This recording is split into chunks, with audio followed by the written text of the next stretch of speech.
менің ұстанымым сондай, мен қиын жағдайға ұшыраймын ба, значит әрекеттену керек, әйтеуір тырмысып тырбалысып әйтеуір содан шығу керек та, өзіме байланысты. Мен білемін ондай кезде ешкім мені шығара алмайды, мен өзім шығармасам. Осы себептен мен іздене бастаймын мысалы әртүрлі жолда.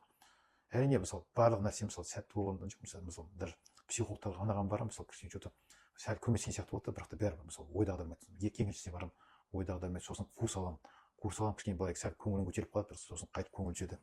Екінші курс аласың, үшінші курс аласың, сосын өзімді бір жаңа бағыт бойынша дамытпақшы болдым, болғанда как раз біз трейдинг бойынша сондай курстармен үйрендім, мысалы трейдингпен айналысып көрдім.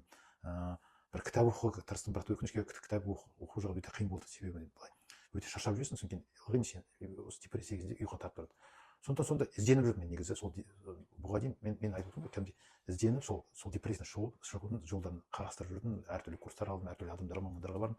сөйтіп жүрген кезде как раз сол бір жігітпен танысып, сол да психолог, сол жас жігіт өзі, Нұрлыпа деген кісі, сөйтіп сол маған айтып жүрді, Бақытжан мырза, сізге негізі кішкене былай бір сілкініс керек деді, сіздің организміңізге, сізге ең бірінші негізі организмді дұрыстау керек деді, денеңізді дұрыстау керек. Сол себептен сізге кішкене спорт, әрине мен айттым, бірақ мен фитнеске барғым келмейді, бірақ наверное сізге одан сайын бір қатты сілкініс керек деді.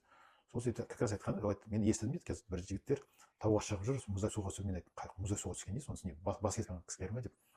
Бір кезде әшейін иә деп барамыз ғой деп сөйтіп қоя салдым.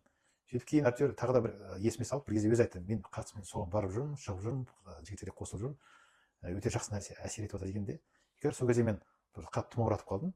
Сөйтіп сол мен айттым, мен бірінші тұмауымнан емделіп алайын дедім. Сөйтіп тұмауым уже жабылып жатқан кезде мен айттым, мен айтпақшы болдым, мен что тұмауым әлі кетпеген сияқты деп. Сосын бір кезде ойладым, мақұл барсам бара салайыншы деп.